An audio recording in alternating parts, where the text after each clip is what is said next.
I knew the knife was in my back the moment Austin stepped into the server room with that smug smile and an HR rep trailing him like a bad smell. He didn't shake my hand, didn't even look me in the eye, just dropped a red folder on my desk like it was a pizza menu. "Effective immediately," he said, like he'd been practicing it in the mirror. "We're restructuring. You'll hand over the controls." I stared at him for a beat too long. Not because I was surprised, but because I was savoring the sound of his own noose tightening. You don't rip the spine out of a system you don't understand. And Austin Ray didn't understand anything beyond buzzwords and whatever PowerPoint poison his B-school professors fed him. The fool thought replatforming was just a click and drag operation. Thought migrating Trendcore's ops architecture, which I had coded, encrypted, modularized, and secured across 6 platforms over 7 years, was as simple as changing a desktop wallpaper. I didn't say any of that. I just smiled, slid my badge across the desk, and gave him 6 words I'd kept in my back pocket for years. "I'm afraid I can't do that." His pupils shrank. The HR rep coughed, and I stood, removed the auth token from my lanyard, slipped it into my pocket, and walked out, calm, precise, deliberate. Because that's what you do when the building is already burning and no one else smells smoke. Hey, if you're still listening and enjoying the story so far, take a second to like the video and subscribe. It helps more than you think, and it seriously keeps this kind of storytelling going. Only about 3% of listeners are subscribed, and your support means the world to us. All right, back to it. Trendcore systems didn't just run on tech, it was tech. Every warehouse manifest, every logistics node, every client integration pinged through my ops core. I'd built it to scale quietly, to survive leadership fads and funding cycles. Not to be sexy, to work. When the previous CTO offered me a permanent executive title, I declined. Asked instead to remain a retained contractor through my holding firm, Stonelight Ops LLC. That way, the core stayed legally mine. They needed me, but they didn't know how much. Then came Austin, and the founder's blind spot for nepotism. See, it wasn't just that Austin was arrogant, it's that he was loud about it. In his second week, he replaced our global compliance checklist with a Notion template called Speedboat Ops. Fired the guy who managed API rollbacks because he didn't like pessimistic energy. He gave a town hall presentation titled "Why Ops Should Be Invisible," which was funny, considering my architecture ran every revenue-facing function Trendcore had. I gave him 3 warnings: quiet, professional, documented. First, you're proposing to rehost a hybrid licensed control core without examining the embedded IP structure. He said, "We'll just rewrite it." Second, the architecture includes secure elements licensed under a non-transferable clause. He replied, "Legal's already on it." Third, cutting me out could trigger latent failsafes, not malice, just protocol. He laughed. "Then we'll remove the protocols." So when he showed up with that folder, that effective immediately attitude, I wasn't blindsided. I was waiting. It's funny.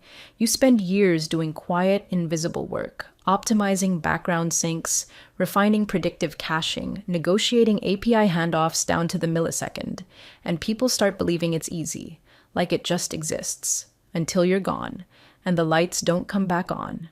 That morning, the ops dashboard showed green across the board, but I knew the second I pulled my token, the core would begin its decay. Slowly, quietly. First the overnight batch jobs, then the partner syncs. Then, within 48 hours, inventory drift and SLA breaches. Austin didn't understand the timing. He thought he'd fired an engineer. What he'd done was remove the keystone holding the cathedral together, and he was about to learn what happens when that stone drops. Austin didn't waste time pretending to learn the system. He just decided to bulldoze it. Day 1 of his ops modernization initiative, he started carving teams into little agile pods like we were a Silicon Valley coffee startup, not a billion-dollar logistics backbone with half our architecture older than his TikTok history. The man walked around like he was going to manifest cloud migration with positive energy and recycled buzzwords. I watched him flip through diagrams I'd built over 7 years and reduce them to sticky notes labeled "Replace W SAS." The next all-hands meeting, he introduced the plan like a TED Talk dropout. "We're going full cloud native," he beamed, like the phrase alone would make the servers levitate. "No more legacy duct tape. We're streamlining, consolidating, modernizing." A few heads nodded, mostly the ones trying not to get cut. But behind him, the infrastructure diagrams glitched on the screen, because the ops layer he was mocking was still doing its job in real time. He said we'd migrate to Quoranet, a third-party suite that promised everything from API routing to billing sync. Said their sales engineer guaranteed seamless transition. I nearly choked. You don't migrate a custom-welded hybrid control plane that wraps around 5 licensing layers, internal VPNs, and an inventory backbone patched through regional hubs in 30 days with a goddamn checkbox on a proposal form. I told him, plain as day, "You're not just moving tech, Austin. You're cutting wires that wrap around live revenue, and you're missing a license chain that doesn't belong to Trendcore." He gave me that half smile like I was a toddler interrupting adults. "Legal's reviewing now. If it's in your contract, they'll flag it." What he didn't know, because he never bothered to read anything beyond his email subject lines, was that the license for the architectural core sat under Stonelight Ops LLC, mine, not Trendcore's, not the CTO's. Approved under CTO David Curie 6 years and 2 reorgs ago, buried in Clause 9C of my retainer renewal. All architectural IP remains property of consultant unless transferred via mutual dissolution. No one had dissolved anything. No one had even asked. The newer legal team didn't catch it because they were looking for purchase agreements, not absence of transfer clauses. That's the thing about contracts. What's missing is sometimes louder than what's there. And Austin? He thought words like core access were metaphors, not certificate-enforced protocols. He said we'd just rewrite the whole thing. Rewriting ops code you didn't write is like trying to reassemble a watch blindfolded, with half the gears encrypted and the other half patented. He began streamlining by letting go of systems folks who actually understood how the billing logic reconciled across our customer portals. Said he'd outsource complexity. When the partner API lead pushed back, Austin told her to start thinking future first. She quit that night. That week, he shut down the legacy queue manager and tried to route everything through the dev sandbox. We lost 2 hours of transaction sync in the Midwest and a half-day's shipping update in Prague. Still, he refused to admit it. Said it was expected turbulence, like he was piloting a jet through code and not dismantling the engine mid-air. Every time I brought up the hybrid licensing structure, he nodded like he was pretending to understand and moved on. He thought saying, "we'll refactor," was a strategy. It was a death sentence, for the system, for him. I started watching with detachment, not out of spite, just clarity. I'd warned him. I'd documented the constraints. I'd kept my tone flat and my emails clean. But the deeper he cut, the more silent switches he flipped, and the closer he got to finding out that the very thing he was trying to replace wasn't his to touch. And by the time he reached for it, it would already be too late. It was raining that Tuesday. I remember that much. One of those Ohio autumn mornings where the sky feels like concrete and the coffee tastes like cardboard. I was in the server room early, as usual, running integrity checks on the sync layer. Just routine. Quiet hum of the racks, status lights flickering like fireflies. And then the door opened, not with a knock, not with a heads up, but with Austin and some HR clones stepping in like they'd walked into a Best Buy looking for a refund. No preamble, no warning, just Austin in a slim-fit blazer too tight for his ego, waving a red folder like it was a subpoena. "We're moving fast," he said, eyes scanning the room like he was already redecorating. "Effective immediately. You're done. Hand over the controls." That's the thing about people who've never actually built anything. They think power lives in passwords and screens. They think control is something you can hand over like a gym locker key. Austin had no idea what he was touching. He had no idea what the word control actually meant in that room.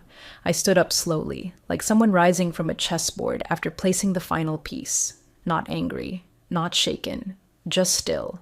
I reached up, unplugged my security token from the port on the back panel, and let the quiet pop echo across the room like a hammer drop. I took off my lanyard, peeled my badge from the clip, and placed both on the table. Then I looked at him, right in the eyes, and gave him the line I'd rehearsed just once, a few years back after the first reorg that almost erased my contract. I'm afraid I can't do that. HR's breath hitched. Austin blinked like he'd misheard me. I didn't repeat it. Just turned and walked out past the cabling racks, past the chilled air and the blinking core nodes still alive behind me. The door closed on his stunned silence. I didn't have to say anything else. My access token was already deactivated the moment I unplugged it, which meant the scheduler module, the inventory relay, and the partner billing nodes were now sealed behind encryption layers that couldn't be rotated without my dual key. And since Austin hadn't planned for a transitional handoff, hadn't even thought to ask, I knew what would happen next. They'd try to log in, they'd fail. Then they'd call IT, and ET would stall because no one had touched the root certs in 5 years. Then they'd call legal, and legal would start combing the archives and finding my name buried in every line of ownership under Stonelight Ops LLC, and only then. When the dashboard lights stopped updating, when the queue manager threw its first fatal alert when the system felt my absence, only then would Austin start to sweat. But I didn't see any of that. I walked out into the rain, no umbrella, no bag, just me, one USB drive in my pocket, and 7 years of precision that didn't need a loud goodbye. Control doesn't need noise, it just needs absence. And they were about to feel every second of mine. The first warning shot hit at 3:17 a.m., about 14 hours after I walked out. I wasn't watching the system logs. I didn't need to. I knew how I built the heartbeat protocols, the ops core checks for continuity every 90 minutes. Miss 3? The failover sequence locks the interfaces behind certificate-based auth and enters protected freeze. Not shutdown, not crash. Freeze, the difference matters. Crash is chaos. Freeze is surgical. The system was designed to survive without noise, just long enough to let the right people feel the silence. At 3:17 a.m., the queue manager stopped accepting pushes. 47 API syncs flagged yellow. Then, the order scheduler missed its next block and flipped red. They didn't call me, of course, not at first. That would have looked like defeat. Instead, they called IT. Poor Sanjay, probably dragged out of bed and shoved in front of a blinking dashboard with Austin breathing down his neck like a toddler with a steering wheel. From what I later heard, they tried restoring from a previous build. Didn't work. Tried accessing the sync queue through the sandbox instance. Blocked. Even tried doing a direct override using old CTO credentials. Those had been revoked 2 years ago. And that's when they hit the wall. The scheduler module, inventory sync, customer billing routes, everything critical was routed through a central logic core behind my personal admin cert, a cert that could only be revoked through mutual key rotation, and the idiot had disabled mutual key protocols during his so-called cut-over to Quoranet, because in his words, we need to simplify ops, too many people with too many keys. He'd centralized everything into a mirror, but cut off the only hand that could unlock it. By 8 a.m., I imagine AT had moved from troubleshooting to praying. Legal finally got involved around 10. Their verdict? A minor licensing snag. They called it that like you'd call a severed fuel line a mileage hiccup. What it really was? A full-on blackout. The ops team had to watch in real time as region syncs began to decay, batch processing collapsed, and, most insultingly, there was nothing they could do about it. No error message to fix, no password to reset. Just a closed door, sealed by a contract no one bothered to read. Clause 9C, IP remains property of consultant unless full rights are purchased or revoked via signed mutual dissolution. No such dissolution existed, and that meant my code was still mine. The systems they depended on? Still mine. The heartbeat protocols that were now dormant across 4 time zones? All mine. Austin called it legacy glue. That was the phrase he used. He didn't realize that glue was the only thing holding the machine together, and now that it was gone, all he had left were pieces falling out of sync. They tried copying the configs into the new cloud framework, but it wouldn't stick. Because the licensing core wasn't software, it was legal architecture embedded deep and authorized by 3 CTOs, ego under my firm's name. The APIs were still technically functional, but without the routing logic in the frozen scheduler, every endpoint returned timeouts. They couldn't even send a basic shipping update without triggering a sync error. At 2:45 p.m., the obvious lead called in an emergency session. Not because of internal pressure, but because one of our biggest fulfillment partners had already flagged a major sync delay. I'd warned them, in writing. If the key layer is altered without mutual protocol, architecture will self-isolate. They thought I was bluffing. But I don't bluff, I just plan. And the lights were going out, one node at a time. By Wednesday morning, Austin was visibly unraveling. Gone was the swagger, the blazer, the smug pacing in meetings. He looked like a man who'd confidently kicked down a door only to find a bear on the other side. And now the bear was pissed and had a paper trail. Legal had started their dig. Quietly at first, like maybe they could find a workaround buried in some outdated SLA or forgotten policy. But the deeper they went, the colder it got. Because the trail didn't lead to a back door, it led to me. They pulled my contract out of the archive vault. Physical folder, signatures in blue ink, witness initials, appendix tabs. Clause 9C, buried halfway through Section 4. Architectural core intellectual property shall remain under the ownership of the consultant unless full rights are purchased and documented through mutually signed dissolution of contract. Simple, unambiguous, ironclad, and no such dissolution existed. The contract had been renewed quietly every 2 years without disruption. Because no one had ever thought I'd leave. I wasn't just the architect. I was the continuity. CTOs came and went, but I stayed. I became the institutional memory they never backed up. And it got worse for Austin.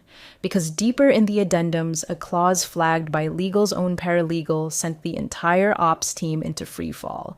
A binding control stipulation that required my explicit signature before any third-party system could be granted administrative control over the live environment.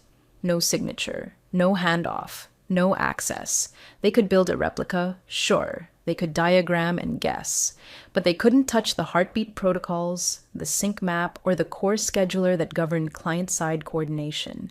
It was like trying to hotwire a locked car with no engine, and every time they pushed a button, it just beeped louder. I later heard that Austin tried to argue the clause was unenforceable because it was from a prior administration. Legal didn't laugh. They just slid over the master contract chain. Every CTO since Corey had affirmed the clause. Every renewal, every board acknowledgement, every operational handover memo had retained the structure, and every legal update had left it untouched. The OPS team started asking questions they should have asked weeks earlier, like, why wasn't this reviewed during replatform planning? Or, who approved revoking mutual key rotation without transitional coverage? My name came up a lot. So did Stonelight Ops LLC. That's when panic started moving from the server logs into the boardroom. Because the legal fortress wasn't just written in ink, it was written in architecture. Every system they'd come to depend on had failover protections, sure. But those failovers reported to a validation module gated by my cert. And now that the system had entered self-isolation, nothing could move until I said so. I wasn't holding it hostage. I wasn't asking for ransom. I was simply following protocol. A protocol they had agreed to 3 CTOs ago, and in 7 years, no one had thought to change it. Not because they couldn't, but because they trusted me. Austin didn't. He thought he could erase me from the org chart and inherit the keys. But the architecture didn't care about titles. It cared about signatures, and mine wasn't there. So while the sync errors multiplied, while the operations team started routing tickets by hand, while partner SLAs began flashing red, Austin stood there, blinking, stunned by a single truth. He hadn't fired an employee. He'd locked himself out of his own system. And the key? That was still in my pocket. It was Thursday morning when the dam started to crack in public view. Procurement flagged the first breach, a $12.6 million stall in deployment fees. The third-party vendor, Quoranet, had sent over their standard provisioning team expecting open access, like this was any other corporate migration. Instead, they hit a wall of revoked certs, blank command paths, and error messages that read like they were written in spite. Cannot authenticate administrative schema. Missing parent signature token. They thought it was a glitch. It wasn't. The vendor escalated. Trencor's procurement team tried overriding through purchase order amendments, even attempted to backdoor a license validation using test environments. But the system wasn't coded for workarounds. It was coded for clarity. And clarity in this case meant hard lines. Without mutual revocation, the scheduler core was untouchable. Finance started asking on procurement why payments were being processed for services that hadn't launched.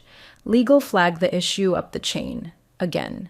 This time, the clause wasn't treated like a curious oversight. It was read aloud in a board prep call like scripture, word for word, until Austin's face apparently drained of color. I wasn't on the call. I didn't need to be. My contract was doing the talking now. Meanwhile, Trencor's largest logistics partner, Global Path Freight, sent a quiet but deadly message. Platform unsynced. SLA breach in 24 hours. That was code for, fix this immediately or penalties activate. And with our routing scheduler frozen, they couldn't verify warehouse batch numbers, couldn't align delivery syncs, couldn't confirm multi-node shipments across international zones. I knew it would come.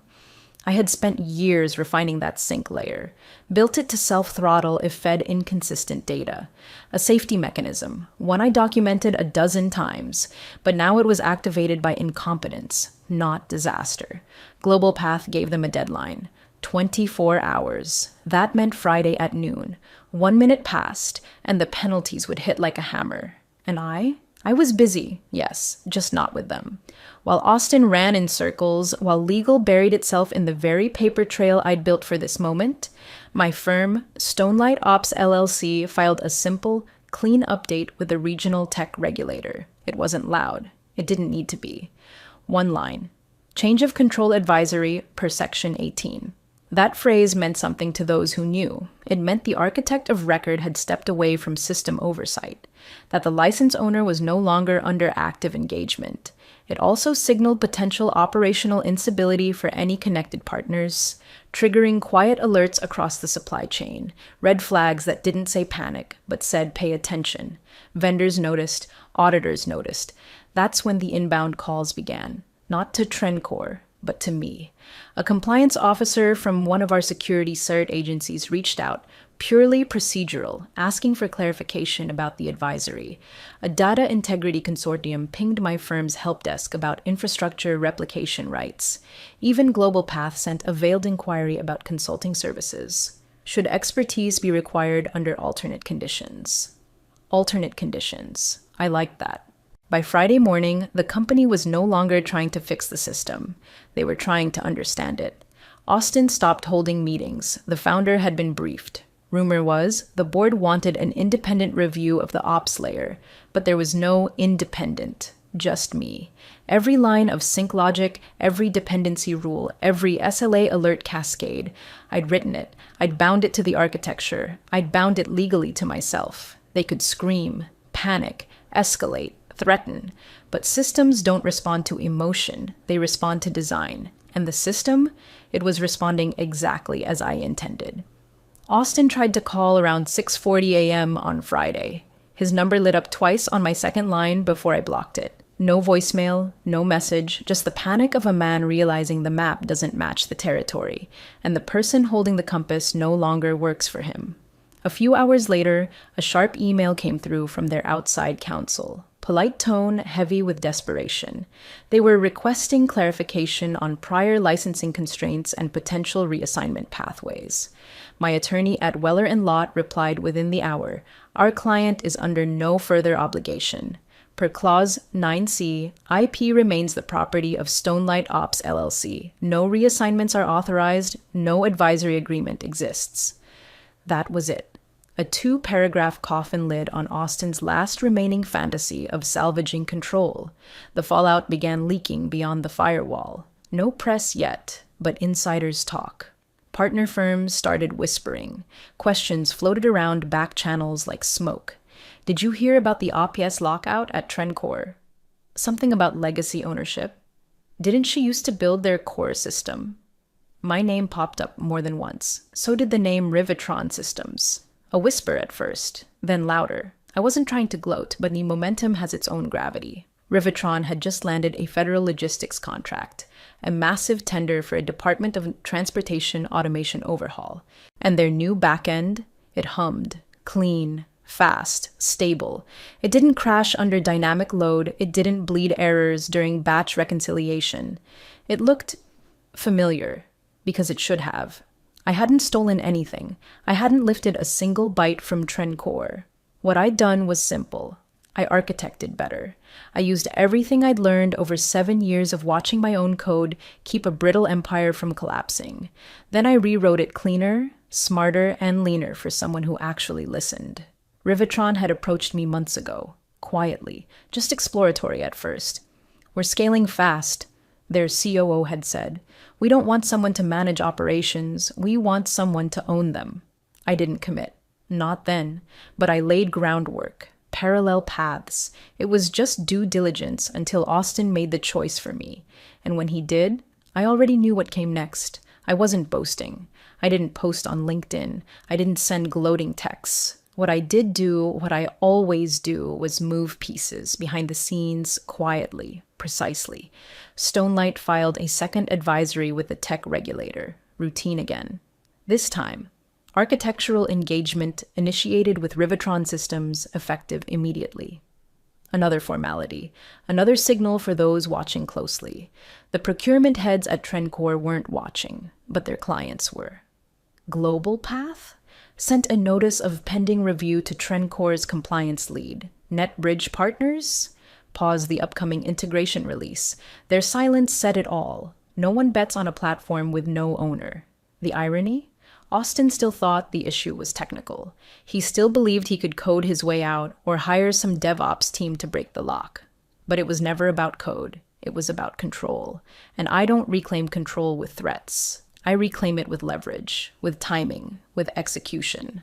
While Austin was scrambling for lawyers, I was drafting a transition architecture with Rivitron's CTO. While Trendcore's board debated audit paths, I was mapping a seamless rollout plan for an ops core that wouldn't need constant CPR. Power doesn't announce itself. It doesn't slam doors or raise voices. It simply shifts. And by Friday night, it had shifted entirely. They called it an emergency realignment session, but everyone knew it was a funeral. Friday, 4 p.m., 11th floor boardroom, the mahogany coffin room where careers either floated or burned.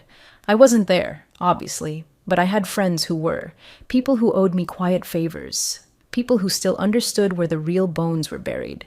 The founder, Everett Trenholm himself, finally made an appearance. He hadn't set foot in an ops meeting in 3 years, preferred yacht retreats and foundation galas to infrastructure updates. But even he couldn't ignore the red flags anymore, not after procurement, compliance, and legal all started bleeding into the same risk log. He arrived looking confused. Maybe even hopeful, like this would be a minor hiccup, a technical snafu that could be patched over with a few apologies and an expensive consultant. He didn't yet know the engine had been ripped out and tossed off a cliff. Legal went first. They kept it clinical, precise. No emotion, just impact. Unless Ms. Vance reinstates control or grants transitional authority, they said, we will default across all synchronized partners within 10 business days. That includes Global Path, NetBridge, Skytrack Customs, and Huron Medfreight. Each of those has SLA penalties ranging from $2.5 to $4.7 million per breach, per cycle. The air went cold. Someone tried to speak, but legal cut in again.